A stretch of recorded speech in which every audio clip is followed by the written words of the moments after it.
What's going on, guys? I'm Jay the Black. Shout out to everybody that's tuning in. I want to talk about actress Charlize Theron.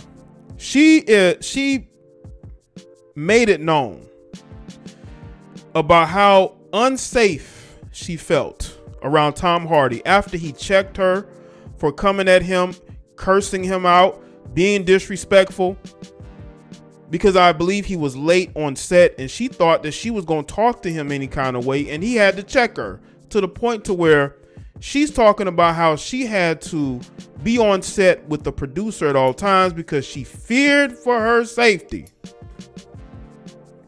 Now, I want y'all to understand something about this situation.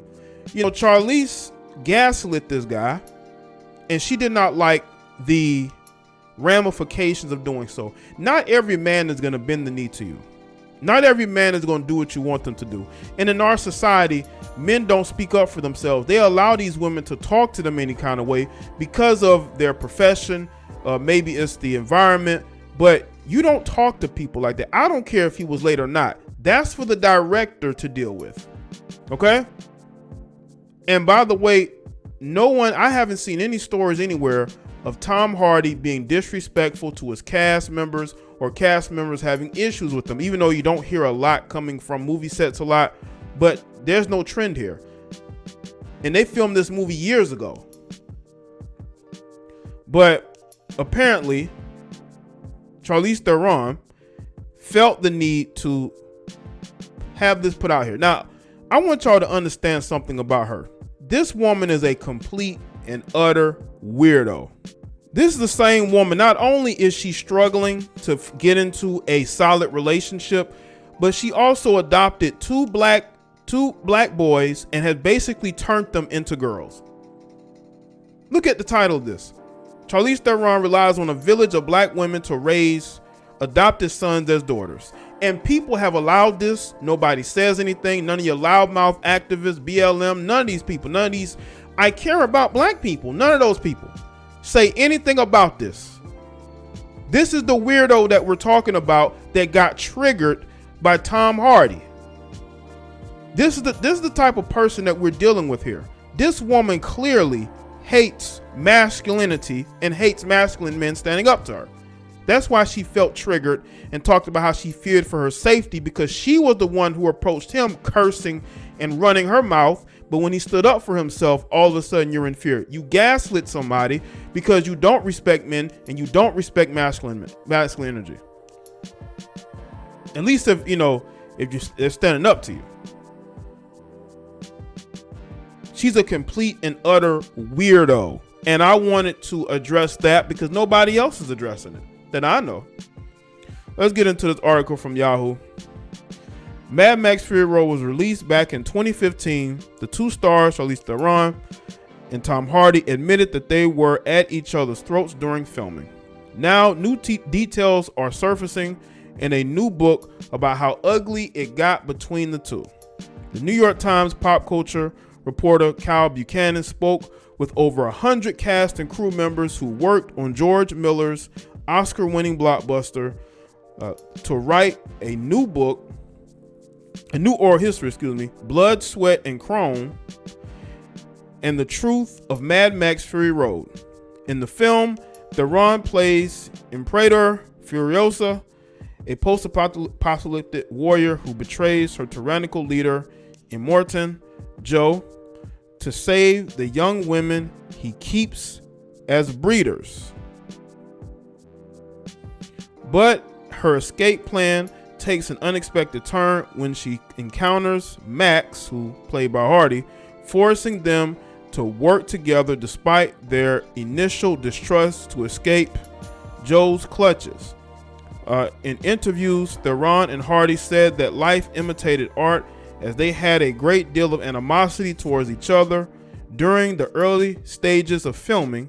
But in a new excerpt of Blood, Sweat, and Chrome published by Vanity Fair, crew members revealed that it got so bad that Theron asked one of the producers to be with her at all times as protection against Hardy. And what exactly do you think Tom Hardy was going to do to you? Like, seriously. What did she think Tom Hardy was going to do to her? Did she think he was going to get violent? No, you did not like his energy, and he didn't like your weird energy, because Charlize Theron is a weird person. And you probably tried to be an alpha female with him, and he wasn't dealing with that. You and your ego, he was not going to deal with that. He was going to stand up for himself. He was not going to let you talk crazy to him. That's what it was. See, when you have these feminists, they hate men who are not going to be afraid of them and are not going to bow down to them. So he's going to get labeled as, being difficult with his co-host, with his co-star, when really she's the problem. I believe she's the one with the bad energy.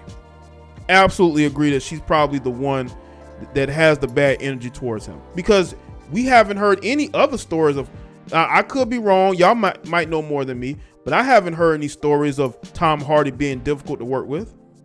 He gets a lot of work in Hollywood.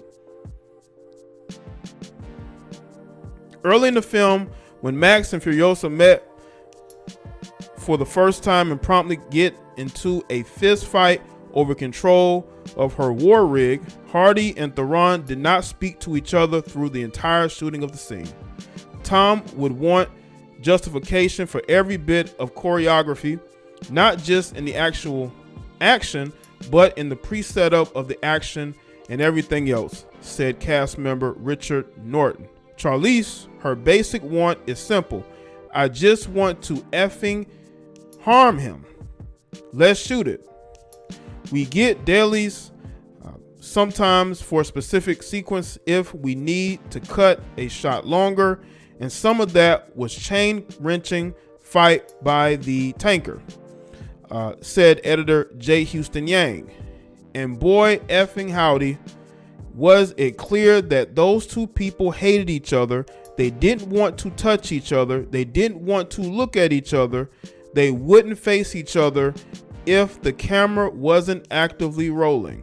Theron herself recalls in the book the moment that her feud with Hardy hit its boiling point. The actress, who had just given birth to her first child at the time, was focused on keeping shoots on schedule so she could devote time to parenting. Hardy, on the other hand, was constantly late to the set, and when he showed up one day 3 hours after Theron and the rest of the crew, his co-star had enough. She jumps out of the war rig and she starts swearing her head off at him, saying, "Find the effing C word, $100,000 for every minute that he's held up this crew," recalled camera operator Mark. She was right, full rant. She screams it out. It's so loud, it's so windy, he might have heard some of it. Charged up to her and went, "What did you say to me?" It got to a place where it was kind of out of hand, and there was a sense that maybe sending a woman producer down could maybe equalize some of it, because I didn't feel safe, added Theron. Why you need a female producer? You don't think a male producer would be able to protect you more? Because if Tom Hardy's on a warpath, what that woman gonna do? I told y'all she feels more comfortable around women, and she wonders why she can't get a man. And listen, I'm not saying that it's okay for Tom Hardy to be late. I'm not saying it's okay for him to not be doing his job the best of his ability. But last time I checked, isn't it up to the director to be able to reel in these guys? Obviously, the director must have been siding with Tom Hardy, one, because he was the draw of the film. She's a good actress, but he was, at that moment, he was becoming more and more well known. Tom Hardy at that time was very marketable in movies. I mean, he still is, but he was a big draw for them, and the director knew that. And that's why the director gave him leeway. I'm not saying it's right, but you have to allow the people who are running the film to be, because you already don't like the guy. You already have some feelings towards him. Why would you then confront him? and then you want to play victim. How does that work? Both Theron and Hardy, as well as George Miller, expressed regret that they allowed the situation to get as out of hand as it did. There are things that I feel disappointed with about the process. Looking back, if I had to do it again, I would probably be more mindful, Miller said. The pressure on both of us was overwhelming at times. What she needed was a better, perhaps more experienced partner in me. That's something that can't be faked. I like to think that now that I'm older and uglier, I could rise to the occasion, Hardy said. Well, again, I think both of them could have handled it better, but egos are going to be egos. And she has her way of doing things. He had his own way of doing things, and it spiraled out of control. I still think that he didn't like her. She didn't like him. He didn't like her. He didn't like her energy, and she definitely didn't like him. Because how could that not work then? It is because he got around her and he said, I don't fuck with this person. And she got around him. It was the same thing. Let me know what you think in the comment section. Well, make sure you like this video and share it. Follow me on Facebook, Twitter, and Instagram. And I'll see y'all next one.